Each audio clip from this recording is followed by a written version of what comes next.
chapter 11. Now last week we covered Jesus and his teaching to his disciples and giving them instructions before sending them out to preach.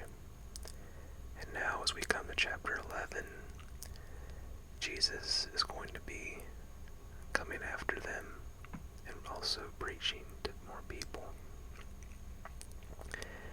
And it came to pass, when Jesus had made an end of commanding his 12 disciples, he departed thence to teach and to preach in their cities. And so, as I said, the disciples were sent in advance, and Jesus was just following after them. As you recall in the last chapter, this should be chapter 10, verse 23. Now when John had heard in the prison the works of Christ, he sent 2 of his disciples. And so as we see here, John is in prison at this point. And the story behind that is Herod Antipas, who was the ruler of the Galilee region. He went to Rome, and while he was there, he seduced his brother's wife Herodias and married her. And he actually divorced his own wife for her. And so John spoke out against it, and he told Herod it was wrong, that he should not have his brother's wife. And so Herod had him thrown into prison. And he said unto him, Art thou he that should come, or do we look for another? Talking about Jesus. And everyone at that time, including Jesus' disciples, thought he was going to set up the kingdom now. Like it was going to be not long after that he was going to overthrow the Romans, and he was going to set up the new kingdom. That's what everybody thought he was going to do immediately. And John probably thought this as well. And so he was probably getting impatient at this point. And in other words, he was just saying, let's get this going now. What are you waiting for? I'm in prison. I'm getting impatient. Let's set the kingdom up, And I bet prison must have been very hard for John, especially because, as you recall, he was an outdoorsman. He was a man of the wilderness, and being cooped up in that prison all day, every day, must have really got to him after a while. Jesus answered and said unto them, Go and show John again those things which ye do hear and see. So Jesus was saying that the works speak for themselves. The blind receive their sight, the lame walk, the lepers are cleansed, and the deaf hear. The dead are raised up, and the poor have the gospel preached to them. So Jesus was confirming his identity as the Christ by appealing to his miraculous and gracious works. And as we see in Isaiah 35, it says, Then the eyes of the blind shall be opened, and the ears of the deaf shall be unstopped. Then shall the lame man leap as an hart, and the tongue of the dumb sing. For in the wilderness shall waters break out, and streams in the desert. Talking about the works of the Messiah. And Jesus said, And blessed is he, whosoever shall not be offended in me. And as they departed, Jesus began to say unto the multitudes concerning John, What went ye out into the wilderness to see? A reed shaken with the wind? And a reed was just a tall plant that you can find over there in that area. And it's also a metaphor for someone who lacks conviction and is easily swayed by public opinion. But what went ye out for to see? A man clothed in soft raiment? Behold, they that wear soft clothing are in king's house. And soft clothing means like dressed in fancy clothing. Verse 9, But what went ye out for to see? A prophet? Yea, I say unto you, and more than a prophet. For this is he of whom it is written, Behold, I send my messenger before thy face, which shall prepare thy way before thee. Verily I say unto you, among them that are born of women, there pretty high commendation coming from Jesus. I mean, you have to think about Moses and Elijah and all the other prophets, but Jesus said, "There's not risen a greater than John the Baptist." And he said, "Notwithstanding, he that is least in the kingdom of heaven is greater than he." And what Jesus meant by this was, as you recall, John's message was of impending judgment. Repent, the kingdom of heaven is at hand. And John did not know the full love of God by Jesus' death. You have to remember that John died before Jesus was crucified. So Jesus is saying that we have a greater understanding now than John did because we fully see the love of God. I mean, we can look and see, Jesus' death and resurrection and all of the wonderful things that he did for us. We were able to see that now, but John was not able to because he died before that happened. So that's just a general idea of when it says, "He that is least in the kingdom of heaven is greater than he." I apologize for the background noise. I think the neighbor's AC just kicked on. Verse 12. "And from the days of John the Baptist until now, the kingdom of heaven suffereth violence, and the violent take it by force." And this is just, the prophets of God were all put to death from the days of John the Baptist until now. It's just all the old prophets in the Old Testament, everything died horrible deaths, and the kingdom of heaven is still suffering violence. "For all the prophets and the law prophesied until John. And if ye will receive it, if you can understand it, if you can take it, this is Elijah, which was for to come." So, as you remember, the Pharisees asked John if he was Elijah. And John flat out told them, he said, "No, I'm not Elijah." And when he said this, in context to Malachi 4 verse 5, he's not Elijah. And Malachi 4 verse 5 says, "Behold, I will send you Elijah the prophet before the coming of the great and dreadful day of the Lord." So as you know, Jesus had multiple prophecies about him in the Old Testament, both about his ruling eternally, but also his persecution and dying. And we can look at this as Elijah also had multiple prophecies. And John was a type of Elijah, but he wasn't Elijah. And there's two more Bible verses here, Matthew 17:10 and Luke 1:17. And Matthew says, "And his disciples asked him, saying, Why then say the scribes that Elijah must first come? And Jesus answered and said unto them, Elijah truly shall first come and restore all things. But I say unto you that Elijah is come already, and they knew him not, but have done unto him whatsoever they listed. Likewise shall also the Son of Man suffer them." Then the disciples understood that he spake unto them of John the Baptist. And the verse in Luke concerning John says, "He shall go before him in the spirit and power of Elijah, to turn the hearts of the fathers to the children, and the disobedient to the wisdom of the just, to make ready a people prepared for the Lord."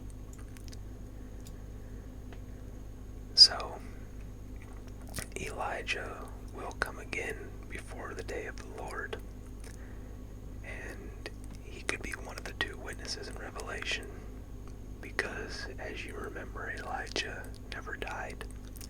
He was taken up to heaven in a whirlwind. And some people say the two witnesses in Revelation will be Enoch and Elijah, because they are the two men who have never died. And it's appointed unto men once to die. But some commentators, I'll also mention this, some commentators say that John was a fulfillment of Malachi 4:5. And because it says he will be sent before the great and dreadful day of the Lord. So they're saying technically John was sent before the day of the Lord. And that he was a type of Elijah, because he was not Elijah. They asked him and he said no. So he wasn't Elijah, but he was a type of Elijah. So you can take that whichever way you want. You can either believe that he was a type of Elijah and Elijah is still coming before the day of the Lord, or that he was a fulfillment of Malachi 4:5. Just throwing both options out there for you guys to take. Let me know too in the comments, what are you guys' opinion on this subject as well. Okay, verse 15. He that hath ears to hear, let him hear. But whereunto shall I liken this generation? It is like unto children sitting in the markets and calling unto their fellows, and saying, We have piped unto you, and ye have not danced. We have mourned unto you, and ye have not lamented. So, basically saying, what do you guys want? We do this or that, and you're not happy either way. And this is kind of like an ancient game of Simon Says. And if a designated child played a pretend flute, the other children were supposed to dance. And if he sang a lament, they were supposed to mourn. For John came neither eating nor drinking, and they say, He hath the devil. The Son of Man came eating and drinking, and they say, Behold, a man gluttonous and a winebibber, a friend of publicans and sinners. But wisdom is justified of her children. Then began he to upbraid the cities wherein most of his mighty works were done, because they repented not. So, we don't know what works were done in these cities. Not everything Jesus did was recorded. As you recall in John 21, verse 25, it says, And there are also many other things which Jesus did, the which, if they should be written every one, I suppose that even the world itself could not contain the books that should be written. So the Gospels are not a complete story of Jesus' life. They don't entail everything that he did, just certain things, and this is one of those things that we don't know what he did in those cities, except they were mighty works. And Jesus said, Woe unto thee, Chorazin. And these woes, they're not like a harsh woe to them, but it's more of a sorrowful woe because of the judgment that's coming to them. And both cities today are now destroyed ruins. That's all that remains of them. Woe unto thee, Bethsaida, for if the mighty works which were done in you had been done in Tyre and Sidon, they would have repented long ago in sackcloth and ashes. And these cities, they did not have the chance to see the mighty works of God, because if they did, they would have repented.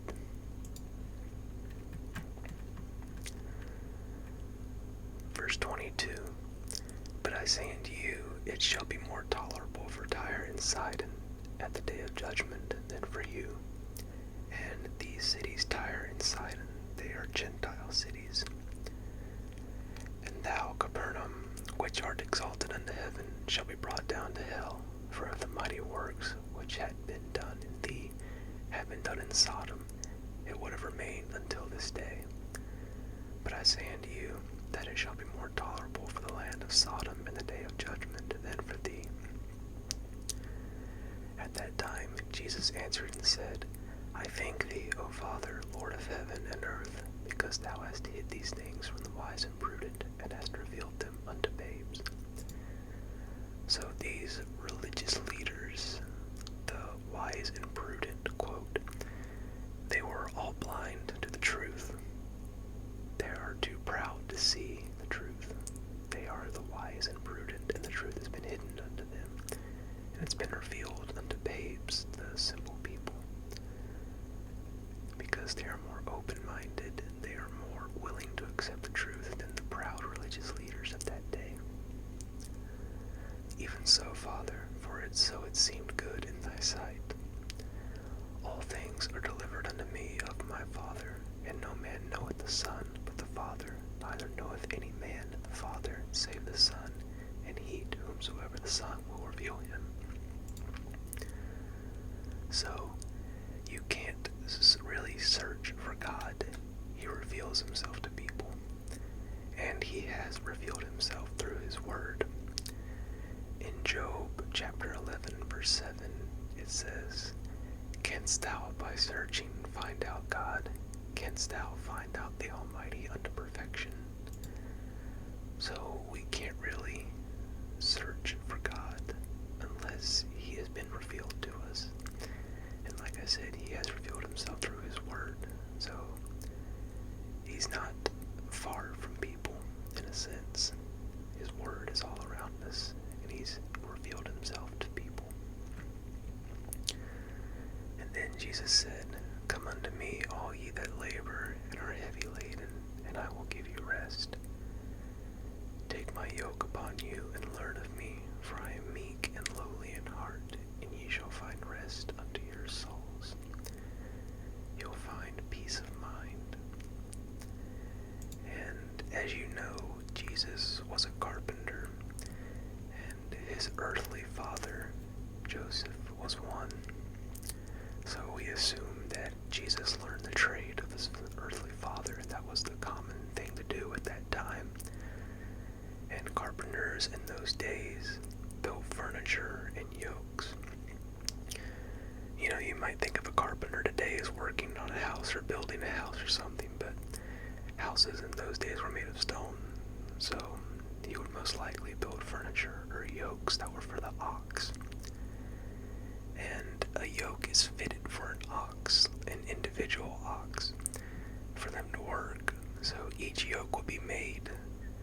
They would measure it for the ox like itself. So each yoke would be different and perfectly fitted for that certain ox. And so basically Jesus is saying that to take his yoke on you, in a sense, he's saying he has a plan for your life. He has the perfect yoke that is fitted for you to do his work, to have a purpose in your life. All you have to do is just take it on you. It's made for you, and you can do great things for God. Then he said, "For my yoke is easy, and my burden is light." Every person in the world is bearing a burden. We all have a burden of some sort. Everyone's burden is trying to please yourself. Think about it. Everything you try to do is really for yourself. You're working really hard to make more money. Well, who are you going to spend that money on? Most likely yourself. We're always trying to find pleasure. We're always trying to just do something that will please ourselves. So what was Jesus' burden? He said his burden is light, and his burden was to please God. In John 8:29 we see, "And he that sent me is with me. The Father hath not left me alone, for I do always those things that please him." Jesus' burden is easy. It's hard to please ourselves.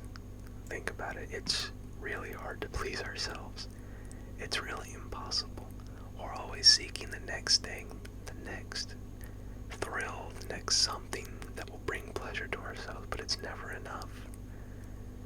If we stop doing that and we shift our focus to pleasing God, it's easy. Jesus said, "Take my yoke upon you. My yoke is easy and my burden is light." It's a lot easier to please God than to please yourselves. So that'll be the last little note here to think on. And that will close out chapter 11. Next week, we will cover Matthew chapter 12. And we will see Jesus will have even more conflict with the religious leaders and the Pharisees and such. And I hope you all enjoyed.